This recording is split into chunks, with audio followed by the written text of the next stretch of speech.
चलिए तो हम शुरुआत करते हैं अपनी क्लास की कि क्या किससे शुरुआत करें। हम ये फिजिकल ज्योग्राफी क्लास है हमारी, ज्योग्राफी की भूगोल की क्लास है हमारी ये।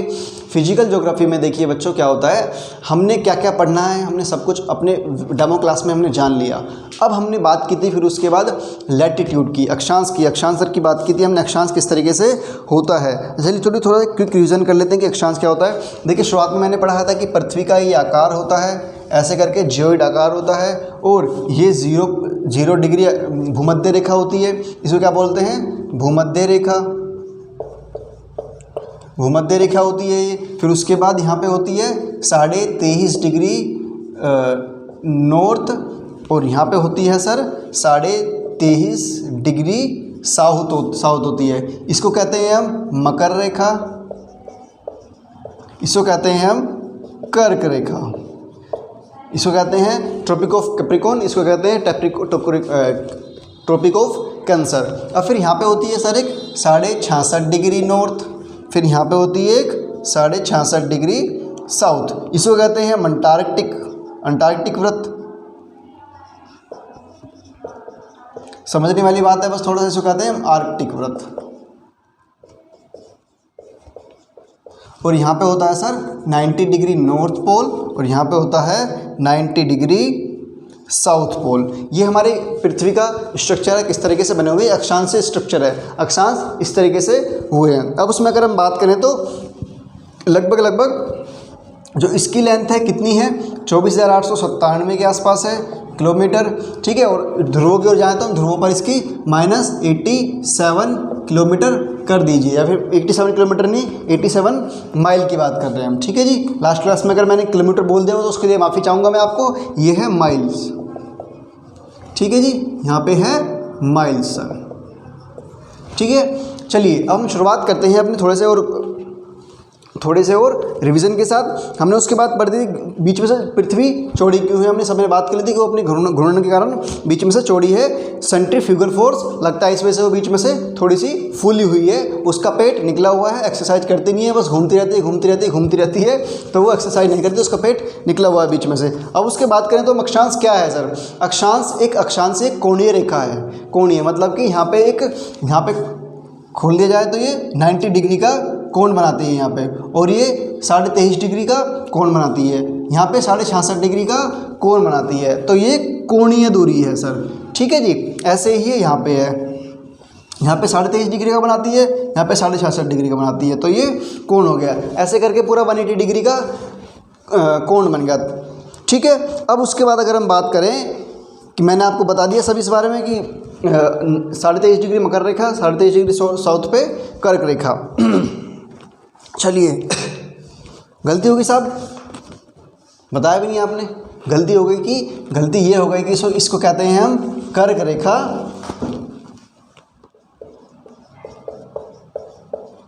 कर्क रेखा। फ्लो में आपने बताया नहीं, चलिए बताया भी कैसे, क्योंकि आप तो वीडियो देखेंगे। चलिए कोई बात नहीं, इसको कहते हैं मकर रेखा, इसको कहते हैं कर्क रेखा, ठीक है। और मैंने आपको कल वाले डेमो क्लास में ये बताया था कि आप कौन सी कंट्री भूमध्य रेखा से होकर कौन सी कंट्री भूमध्य रेखा को छूती हैं, या फिर भूमध्य रेखा कौन सी कंट्री से होकर गुजरती है, कर्क रेखा कौन सी रेखा कंट्री से होकर गुजरती है, और मकर रेखा कौन से देशों से होकर गुजरती है। मैंने आपको एक होमवर्क भी दिया था कि आर्कटिक व्रत और अंटार्कटिक व्रत कौन से देशों से होकर गुजरता है, या आप अपना सवाल अपना खुद होमवर्क तैयार कीजिएगा कौन से उस पर होता है। अब देखिए दो अक्षांशों के बीच में दूरी कितनी होती है, देखिए ऐसे करके ना पूरे 90 अक्षांश होते हैं, 90 अक्षांश रेखीय हैं ऐसे करके, तो यहाँ पे भी ऐसे है ये इस तरीके से।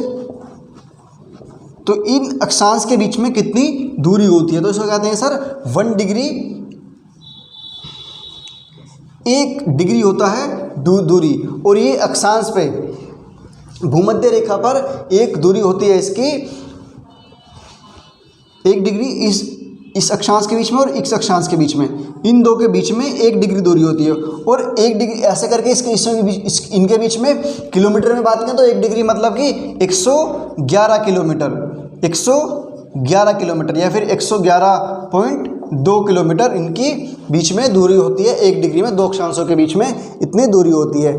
ठीक है जी। अब कितने टोटल एक अक्षांश होते हैं? अक्षांश कितने हैं टोटल सर? अक्षांश हैं टोटल लगभग 181 और इसमें से अगर हम 2 घटा दें तो कितने बचेंगे? 179। ये है अक्षांशीय रेखा, जैसे कि मैं ऑलरेडी पिछली क्लास में आपको डिफाइन कर चुका हूँ। तो ये होती है हमारी अक्षांशीय रेखाएं। और अगर हम बात करें तो टोटल नंबर ऑफ अक्षांशीय रेखा या फिर टोटल नंबर ऑफ वृत्त, ऐसे मतलब कि पृथ्वी के चारों ओर घूमने, मतलब वृत्त, ये यहाँ पे पृथ्वी केंद्र बिंदु है ऐसे करके, तो ये वृत्त ऐसे गोल के घूम रहा है, पूरा गोल ऐसे करके घूम रहा है। तो ये पूरा वृत्त कितनी संख्या होती है इन वृत्तों की? 179 इनके वृत्तों की संख्या होती है। ठीक है। अब एक बात और, थोड़ी सी फैक्चुअल बातें मैंने आपको लिखवाऊंगा, वैसे आने वाले मैं बताऊंगा आपको, वैसे वो बात बस एक थोड़ी सी फैक्चुअल बात लिख लीजिए कि 21 जून को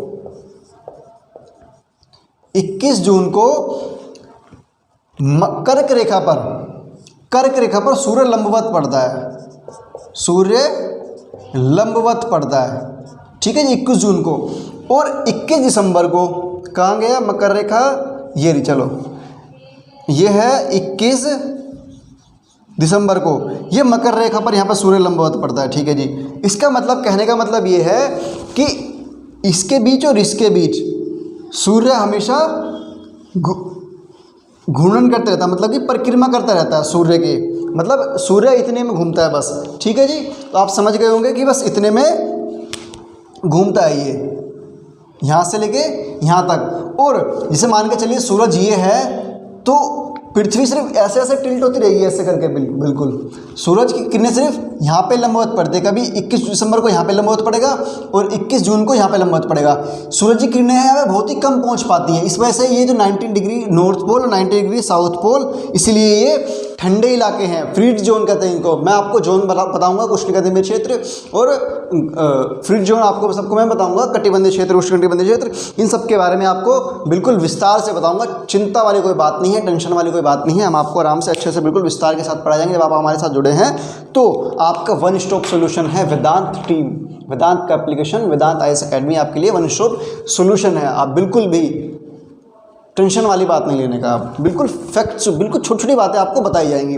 ये हो गया हमारे कल तक का क्विक रिवीजन। चलिए अब हम बात करते हैं, हमारी जो आज की क्लास डिपेंड है इस पे डिपेंड है देशांतर की बात करते हैं।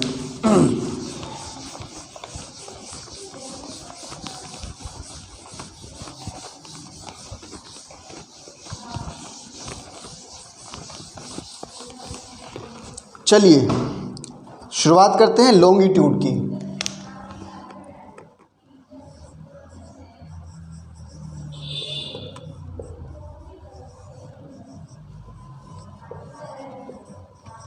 राइटिंग थोड़ी सी ख़राब है, आप समझ नहीं पाएंगे तो आप मेरे को बता देना कि मैं समझ नहीं पा रहा हूँ। ठीक है। अब देखिए, जैसा कि हमने पहले जाना था कि अक्षांश जो होते हैं वो इस तरीके से होते हैं, अक्षांश इस तरीके से पड़े रहते हैं, हॉरिजॉन्टल में पड़े रहते हैं। और जो देशांतर होते हैं वो होते हैं वर्टिकल, लॉन्गिट्यूडनल। चलिए एक छोटी सी पृथ्वी का फिर आविष्कार करते हैं हम। ये है देखिए पृथ्वी, इस तरीके से पृथ्वी बनाई हुई है हमारी, पृथ्वी अर्थ। अब ये तो था 0 डिग्री भूमध्य रेखा, ठीक है, ये लेकिन अक्षांश है, ये अक्षांश है। लेकिन अब हम किसके बारे में पढ़ रहे हैं? अब हम पढ़ रहे हैं देशांतर के बारे में, तो हम इसको हटा देंगे अभी। चलिए, आपका कुछ काम नहीं है, इसको हमने हटा दिया। चलिए अब देखिए, ये है देशांतर रेखा, इसको कहते हैं हम 0 डिग्री देशांतर, इसको कहते हैं हम 0 डिग्री देशांतर। जो प्रत्येक देशांतर रेखा, लिखना है आपको, प्रत्येक देशांतर रेखा पृथ्वी को 2 बराबर भागों में बांटती है और सिर्फ 0 डिग्री भूमध्य रेखा पृथ्वी को 2 बराबर भागों में बांटती है। अब क्वेश्चन बनेगा यूपीएससी का, क्या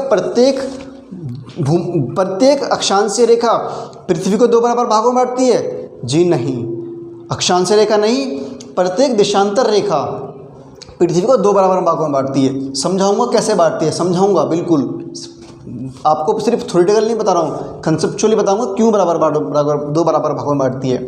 देखिए इसको कहते हैं हम 0 डिग्री देशांतर, ठीक है। अब देखिए इसके 0 डिग्री देशांतर ये होता है।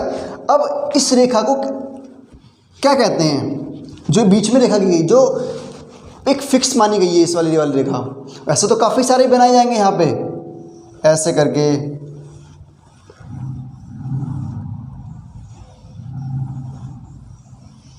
ऐसे करके काफ़ी सारे देशांतर रेखाएं होंगी, लेकिन जो बीच में बीच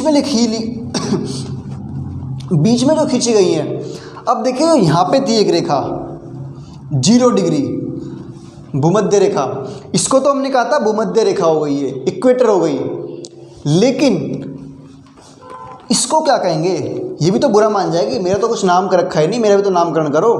तो सर इसका नाम रख दिया हमने prime meridian, prime meridian, Hindi में बात कहें तो प्रधान मध्य रेखा, इसको कहते हैं हम प्राइम मेरिडियन। इसको एक और नाम दिया गया है, क्योंकि ये बाद में डिफाइन की जाती है, बुरा मान जाएगी, इस वजह से इसको 2 नाम देते हैं हम। इसका दूसरा नाम होगा सर ग्रीनविच रेखा या फिर ग्रीनविच लाइन, इसको कहते हैं हम ग्रीनविच लाइन कहते हैं, ठीक है जी। दूसरा नाम इसे ग्रीनविच मेरिडियन कहेंगे इसको, ठीक है। अब देखिए कि इसका नाम हमने ग्रीनविच मेरिडियन क्यों रखा, प्रधान मध्य रेखा या फिर प्राइम मेरिडियन, तो आप समझ गए होंगे क्यों रखा। देखिए क्योंकि एक इसको मान लिया गया, इस वाली रेखा को प्राइम मान लिया गया, बड़ा मान लिया गया। लेकिन ग्रीनविच क्यों रखा सर हमने, ग्रीनविच रखने का सिर्फ एक कारण है सर। देखिए वो कारण ये है कि जो ये वाली रेखा है, लंदन में एक शहर है ग्रीनविच नाम से, तो उस शहर से ये गुजरती है रेखा, तो इसका नाम हमने ग्रीनविच रख दिया। अब सर ऐसे तो काफ़ी सारे शहरों से गुजरती होगी, वहाँ क्यों नहीं रखा। अब देखिए ग्रीनविच में एक लेबोरेटरी है, रॉयल लेबोरेटरी लंदन। अगर हम बात कहें कि रॉयल ऑब्जर्वेटरी, हाँ जी, ऑब्जर्वेटरी लंदन। अब इस रेखा से, इस ऑब्जर्वेटरी, इस लेबोरेटरी से होकर, प्रयोगशाला से होकर ये लाइन गुजरती है। अब इस प्रयोगशाला के नाम पे ही क्यों रखा गया सर, इस प्रयोगशाला का नाम पे इस वजह से रखा गया क्योंकि जब हम इसको निर्धारित कर रहे थे प्राइम मेरिडियन को, तो पूरे देशों के वैज्ञानिक बैठकर यहीं पर चर्चा कर रहे थे, अमेरिका के, ब्राज़ील के, चीन के, भारत के, यूरोस के, सबसे जितने भी थे यहाँ पे इंग्लैंड में बैठकर बात करते। इसी ऑब्जर्वेटरी में, रॉयल ऑब्जर्वेटरी के नाम से थी ये, तो इसी ऑब्जर्वेटरी प्रयोगशाला में बैठकर बातें कर रहे थे, तो इस वजह से आपको इसका नाम ग्रीनविच मेरिडियन रखा गया। ठीक है जी, आपको समझ आ गया कि आपने इसका नाम क्यों रखा, इस शहर के नाम पर रखा, इसी के शहर के नाम पे क्यों रखा। तो ये कारण है इसका कि यहाँ पे सिटिंग हुई थी पहली, मतलब सिटिंग, यहाँ बैठकर ये इन्होंने डिस्कस किया था कि इसका नाम ये रखा जाए। ठीक है जी, समझ गए। अब इसको भी हम 0 डिग्री देशांतर कहते हैं यहाँ पे। अब ये 0 डिग्री देशांतर है सर, आप अपने हिसाब से नोट करते चलना, बात को पॉज करना वीडियो, फिर रोक के अपना नोट्स बनाना। जो जो मैं आपको बोल रहा हूँ वैसे आपको PDF प्रोवाइड किए जाएंगे। ठीक है जी, और बाकी वीडियो से देख के ही आप जाता तो नोट्स बनाने की कोशिश करना आपने। तो देखिए ये 0 डिग्री है यहाँ पे कि ये 2 बराबर भागों में बांट रही है। तो आप अगर इसको लिख सकते हैं कि प्राइम मेरिडियन को समझाने की जरूरत तो नहीं, प्रधान मध्य रेखा, प्राइम मेरिडियन जो लाइन है पृथ्वी को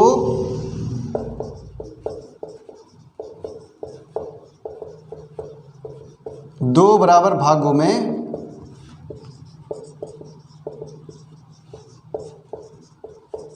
बांटती है। ठीक है, 2 बराबर भागों में बांटती है। अब देखिए कोणीय हिसाब से बांटती है। ये एक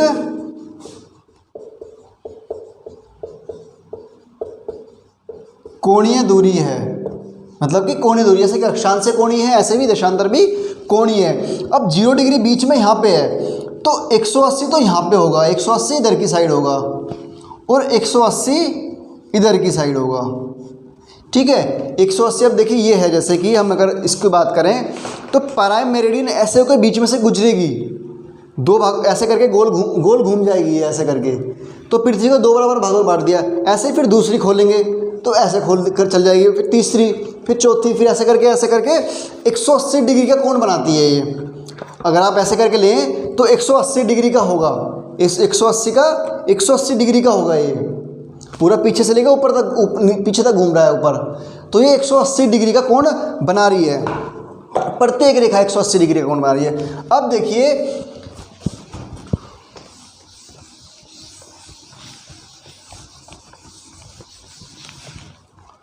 तो जो देशांतर रेखाएं उनकी संख्या कितनी होती है।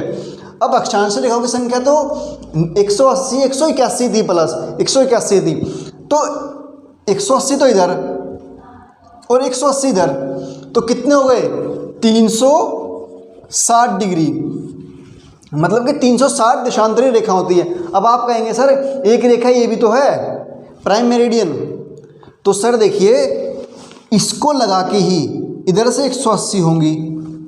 ठीक है, और इसको यहाँ से शुरुआत करने के लिए 1 2 3 4 5 6 7 8 करके 180 तक पहुँचेंगे हम, तो इसी को मिलाकर ही 180 होंगी। शुरुआत कहीं से, शुरुआत किस साइड से भी, किस साइड के लिए भी करें, शुरुआत हमेशा इस वाली 0 प्राइम मेरिडियन से करेंगे, प्राइम मेरिडियन को भी गिनेंगे, तो प्राइम मेरिडियन को मिला के ही इधर से 180 है और प्राइम मेरिडियन को मिला के ही इधर से 180 है। तो 180 मतलब पीछे की साइड भी ऐसे करके घूम रही है ये, ऐसे करके, तो ये 360 हो गए। ठीक है जी, अब इधर से शुरुआत करेंगे हम तो 180, अब इधर से शुरुआत करेंगे तो 180। ठीक है, यहाँ से हमने मान के चलिए प्राइम मेरिडियन को गिन लिया, तो प्राइम मेरिडियन को गिन लिया हमने, लेकिन जब हम इस साइड से लिए, इस साइड के लिए ईस्टर्न हेमिस्फीयर के लिए जब जाएंगे तो इससे प्राइम मेरिडियन को छोड़ के अगले वाले से शुरुआत कर देंगे। अब देखिए 360 इसकी देशांतरीय रेखाएं होती हैं। ठीक है, अगर हम आगे बात करें तो देखिए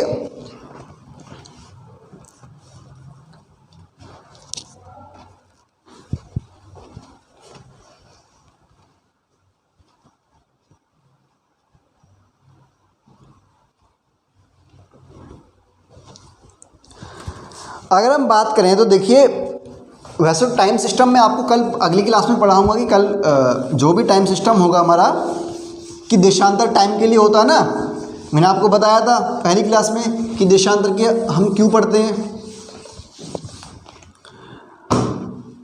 अब देखिए कि प्राइम मेरिडियन का काम और क्या होता है सर। जो प्राइम मेरिडियन होती है 0 डिग्री पर, वो बेसिकली टाइम डिफाइन करने के लिए होती है, टू डिफाइन टाइम। ठीक है, टाइम बताती है, किस तरीके से बताएगी मैं आपको बताऊंगा, आराम से तसल्ली से बताऊं किस तरीके से टाइम इसमें सेट किया जाता है। अब इसको एक और नाम दिया गया है, इसको नाम दिया गया है GMT। GMT मतलब कि इसी रेखा को Greenwich meridian time, Greenwich meridian time, और फिर उसके बाद इसको एक और नाम देते हैं इंटरनेशनल टाइम लाइन, या फिर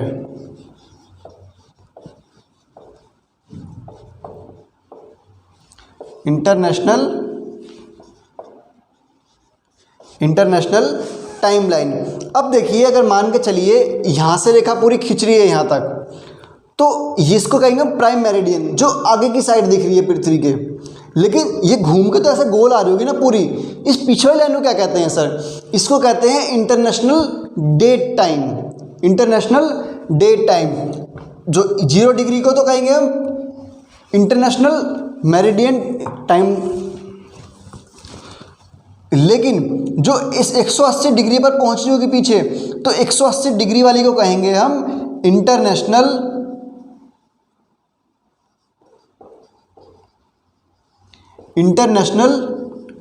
date line, IDL, international date line. इस वाली लाइन के आगे तो ये वाली डेट रहेगी और इस वाली लाइन के पीछे ये वाली डेट रहेगी। अब किस तरीके से रहेगी मैं आपको समझाऊंगा आराम से, फिक्र करने वाली कोई बात नहीं है, टेंशन नहीं लेने का, टेंशन नहीं देने का, बिल्कुल भी फिक्र नहीं करने का। चलिए अब हम शुरुआत करते हैं थोड़ी सी और फैक्चुअल ज्ञान के साथ।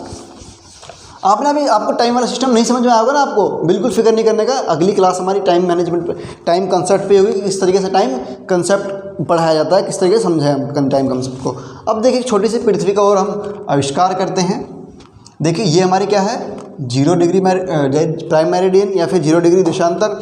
अब देखिए 2 बराबर भागों में बांटती है प्राइम मेरिडियन। वैसे तो प्रत्येक देशांतर पृथ्वी को 2 बराबर भागों में बांट रही है, लेकिन इसको प्राइम माना गया है। अब जो इधर वाला हिस्सा है इसको कहते हैं हम पूर्वी गोलार्ध, पूर्वी गोलार्ध या फिर ईस्टर्न हेमिस्फीयर, और इसको कहते हैं हम वेस्टर्न या फिर पश्चिमी गोलार्ध या फिर वेस्टर्न हेमिस्फीयर, पश्चिमी गोलार्ध। और जब हम ये वाली पढ़ते थे तो इसको क्या कहते थे हम, उत्तरी गोलार्ध, नॉर्दर्न हेमिस्फीयर, और इसको कहते थे हम दक्षिणी गोलार्ध। ठीक है, तो आपको समझ, पृथ्वी को 2 बराबर भागों में बांट रही है, पूर्वी गोलार्ध और पश्चिमी गोलार्ध। देखिए अब हम बात करेंगे इंडिया के बारे में, तो इंडिया कहाँ है, उत्तरी गोलार्ध में या दक्षिणी गोलार्ध में? इंडिया है उत्तरी गोलार्ध में। अब देखिए इंदिरा पश्चिमी गोलार्ध में या पूर्वी गोलार्ध में है, तो इंडिया है पश्चिमी गोलार्ध में। तो इंडिया इतने में सिचुएटेड है। ठीक है जी। वैसे इंडिया के बारे में स्पेशली मैं बात करूंगा, वो तो बस आ ही गया, तो अपने भारत की बात थोड़ी सी करनी ज़रूरी बनती है। तो इंडिया की बात हमने यहाँ इतने में स्थित है। ठीक है जी। अब चलिए तो बराबर बात मैंने आपको बता दिया कि 2 देशांतरों के बीच की दूरी, 2 अक्षांशों के बीच की दूरी तो मैंने आपको बता दी थी कि 111.2 के आसपास होती है, लेकिन 2 देशांतरों के बीच में कितनी दूरी होती है सर? तो 2 देशांतरों के बीच की दूरी,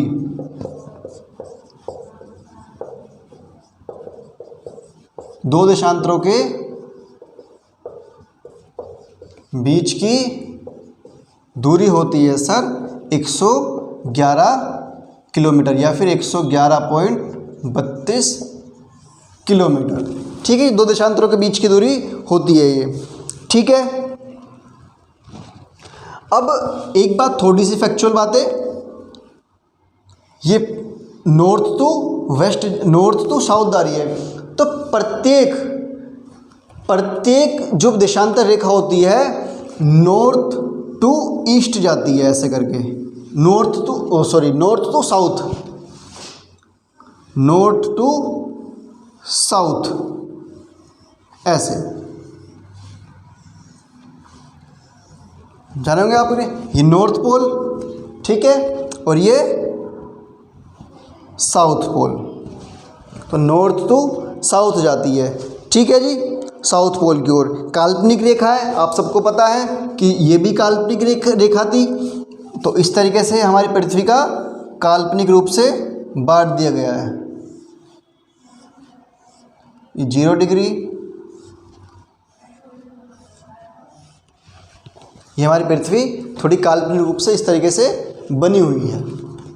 ठीक है दोस्तों, तो आपको समझ आ गया होगा बिल्कुल ही किस तरीके से हमारे लॉन्गिट्यूड को हमें पढ़ना है। बिल्कुल आप अक्षांश की क्लास रिवीजन करना, नोट्स बनाना अच्छे से। और ये देखो छोटी छोटी बातें, फैक्चुअल बातें, ये एनसीईआरटी में ही लिखी हुई हैं।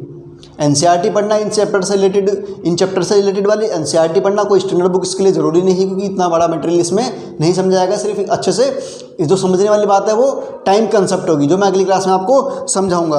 अब देखिए, जैसे कि मैंने आपको बताया था कर्क रेखा कौन कौन से देशों से होकर गुजरती है, भूमध्य रेखा कौन कौन से देशों से होकर गुजरती है, और मकर रेखा कौन कौन से देशों से होकर गुजरती है। इस तरीके से ही एक ही, इसमें तो हमने एक ही रेखा को प्राइम माना है, कौन सी, प्राइम मेरिडियन को या फिर ग्रीनविच मेरिडियन को।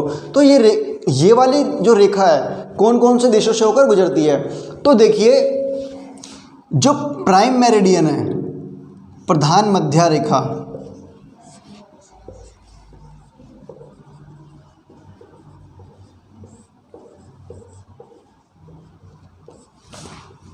प्रधान मध्य रेखा 3 देशों से होकर गुजरती है, 3 देशों से होकर सॉरी माफ कीजिएगा,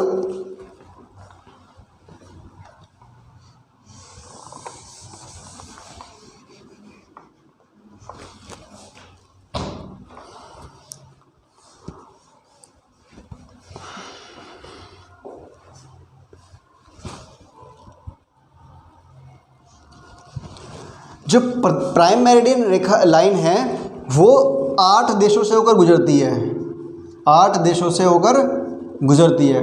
अब देखिए यूरोप के कितने देश हैं इसमें, अभी मेरे पास अभी मैप इसमें छोटा है, आप ग्लोब में देख नहीं पाओगे। जब भी आप इस क्लास को लेंगे तो आप मैप ज़रूर देखना, ठीक है। मैप के बिना आपका काम नहीं चलेगा, आपको समझ ही नहीं आएगा बिल्कुल भी। तो आपको यूरोप के कितने देश हैं इसमें, यूरोप के 3 देश हैं। कौन कौन सा, एक तो होगा इंग्लैंड, यूनाइटेड किंगडम, दूसरा हो गया स्पेन, और तीसरा हो गया फ्रांस, तीसरा हो गया फ्रांस। अब देखिए अफ्रीकी देश हैं कुछ, अफ्रीकी कॉन्टिनेंट है, अफ्रीकी कॉन्टिनेंट के 5 देश हैं। तो कौन कौन से हैं, एक तो अल्जीरिया, माली, अल्जीरिया हो गया, माली हो गया, और Burkina Faso, Togo, Burkina Faso and Togo, Togo and Ghana, Togo and Ghana, ये है अफ्रीकी देश। तो यूरोप अफ्रीकी और टेरिटियल क्षेत्र से भी लिखती है ये, जो टेरिटियल क्षेत्र है, टेरिटियल मतलब कि जहाँ पे कोई रहता नहीं है, टेरिटियल क्षेत्र हैं यहाँ पे। तो इनको क्या, ये कौन कौन सी इसमें है, एक तो अंटार्कटिक,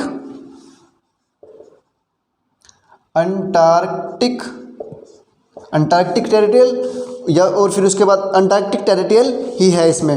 अंटार्कटिक टेरिटियल क्या होता है, देखिए मैंने आपको बताया था, अगर इसमें छोटी सी पृथ्वी बना कर देखें, ये है, ठीक है जी, ये 0 डिग्री है, ये 23.5 डिग्री, यहाँ पे 66.5 डिग्री नॉर्थ, ये 23.5 डिग्री साउथ, 66.5 डिग्री साउथ। ये आर्कटिक वृत्त, ये कर्क रेखा, मध्य रेखा, मकर रेखा, अंटार्कटिक, यहाँ पे एक क्षेत्र है अंटार्कटिक। तो ये अंटार्कटिक ही है क्षेत्र जहाँ पर ये रेखा होकर गुजरती है। इसमें एक जगह है स्पेसिफिकली, इसको कहा गया है queen mount land, queen mount land. इस जगह से होकर, अंटार्कटिक के इस जगह से होकर सिर्फ ये प्राइम मेरिडियन गुजरती है होकर, ठीक है जी। अब ये हो गए हमारे टेरिटियल क्षेत्र। अब कुछ जलाशयों से होकर भी, समुद्री मार्गों से होकर भी ये गुजरती होगी। चलिए फिर उनकी बात करते हैं, अब कौन कौन सी हैं, ये तो आपने लिख लिया होगा। तो वाटर बॉडीज में कौन कौन से आएंगी,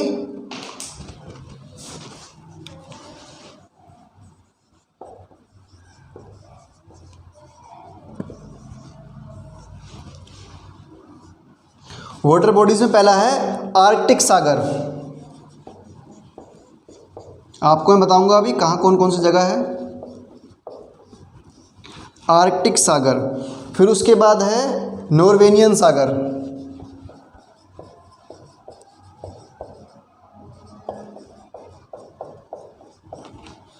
फिर उसके बाद है नॉर्थ सी या फिर उत्तरी सागर, फिर है भूमध्य सागर,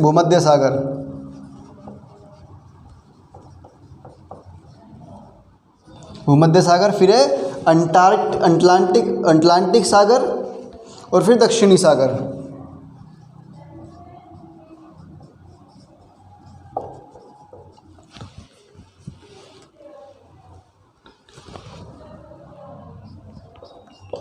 फिर है जी हमारा, यहाँ पे लिख देते हैं हम दक्षिणी सागर।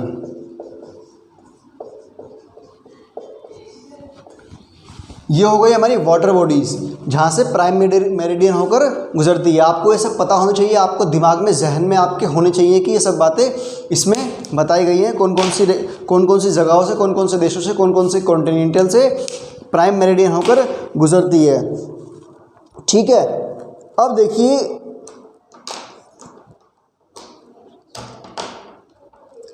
अब हमने इसकी बात करी है 0 डिग्री मेरिडियन की, 0 डिग्री मेरिडियन की हमने बात करी है। अब एक और देखिए, मैंने आपको बारे में बताया कि 180 डिग्री, 180 की जो होती है उसको कहते हैं हम international date line, ITL, international date line, या फिर 180 डिग्री देशांतर रेखा। वो कहाँ से होकर गुजरती है? मैं आपको अभी हल्का सा वैसे फ्लैशबैक दे रहा हूँ कि वो कहाँ से होकर गुजरती है। वो सिर्फ वाटर बॉडी से होकर गुजरती है, समुद्री मार्गों से होकर। कहाँ से कौन कौन से क्षेत्रों से होकर गुजरती है मैं आपको बताऊंगा कल को। अगली क्लास में आपको यही समझाया जाएगा कि कौन कौन से टाइम कॉन्सेप्ट के बारे में बताऊंगा आपको। ठीक है, तो आज की क्लास को हम यहीं विराम देते हैं। छोटी सी क्लास है, मैं जानता हूं, लेकिन ये समझने के लिए आपको थोड़ा सा समय लगेगा कि ज्योग्राफी पढ़नी किस तरीके